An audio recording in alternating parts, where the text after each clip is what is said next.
मन के हारे हार है, मन के जीते जीत। कहे कबीर हरि पाइये, मन ही की प्रतीति। बहुत ही खूबसूरत लाइन कबीर जी की लिखी हुई।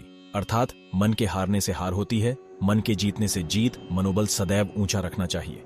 मन के गहन विश्वास से ही परमात्मा की प्राप्ति होती है। किंतु इन पंक्तियों का भावार्थ श्री कृष्ण जी ने हजारों वर्ष पूर्व ही समझा दिया था। किसी भी कार्य या वस्तु को समझने के लिए सबसे पहले मन को शांत और स्थिर रखना चाहिए और फिर काम पर ध्यान देना चाहिए, क्योंकि अधिकांश समय हम अपने मन से ही प्रश्न कर लेते हैं और स्वयं अपने मन में ही जवाब देकर बैठ जाते हैं। मन की शक्ति असीम है।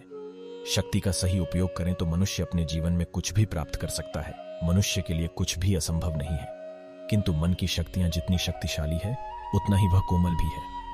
हमारा मन छोटी छोटी बातों पर चिंता करके बहुत जल्द बेचैन हो जाते हैं और वहीं से वह गलतियां करना शुरू कर देता है। भगवान श्री कृष्ण ने मन को शांत रखने के लिए 2 चीजें बताई हैं।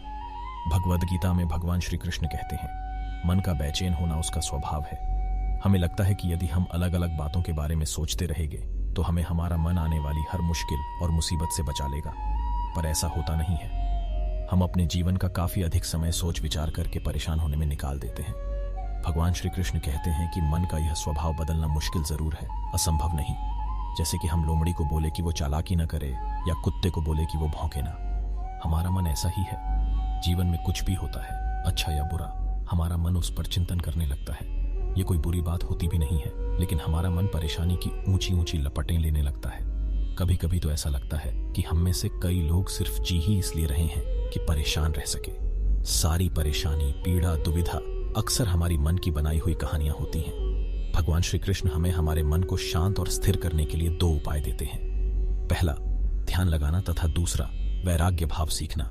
यहाँ ध्यान या मेडिटेशन का अर्थ आंख बंद कर सांसें अंदर बाहर लेना नहीं है। यहाँ हम सब गलती कर बैठते हैं। मेडिटेशन या ध्यान का मतलब सिर्फ आंख बंद कर बैठना नहीं होता।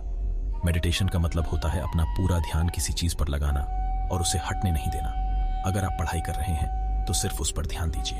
अगर आप बुनाई कर रहे हैं तो अपना पूरा ध्यान बुनाई पर ही लगाएं। जब आप जीवन के हर छोटे बड़े काम को पूरे ध्यान से करते हैं तो आपका जीवन ही एक मेडिटेशन बन जाता है।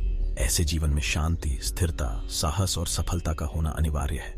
दूसरा उपाय, वैराग्य भाव। वैराग्य का अर्थ यह नहीं कि आप घर परिवार सब कुछ छोड़कर पर्वतों में जाकर बैठ जाएं। वैराग्य का सच्चा अर्थ है कि आप जो काम कर रहे हैं उसका क्या नतीजा या परिणाम निकलेगा उसकी चिंता ना करें। जैसे अगर आपने यूपीएससी का एग्जाम दिया तो आप यह कर सकते हैं कि पूरे मन से तैयारी करें और अपना बेस्ट देकर आ जाएं। वह नौकरी मिलना या ना मिलना आपके हाथ में नहीं है।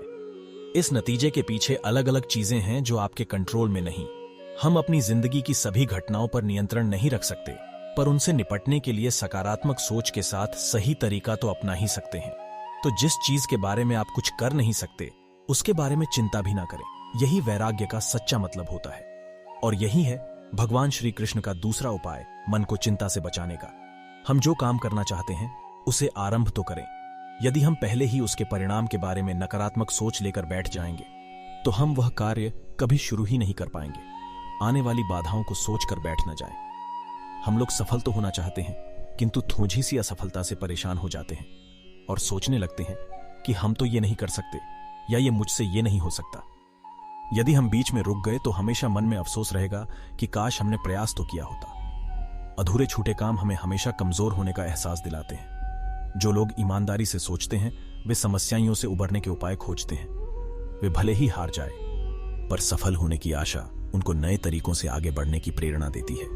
याद रखिए, आप पूरे के पूरे इंसान हैं। समझदारी, संयम और कुशलता से भरे इंसान। आपका मन जब भी अलग अलग बातों पर आपको परेशान करने लगे तब अपने मन को भी प्यार से समझाइए और शांत कर लीजिए।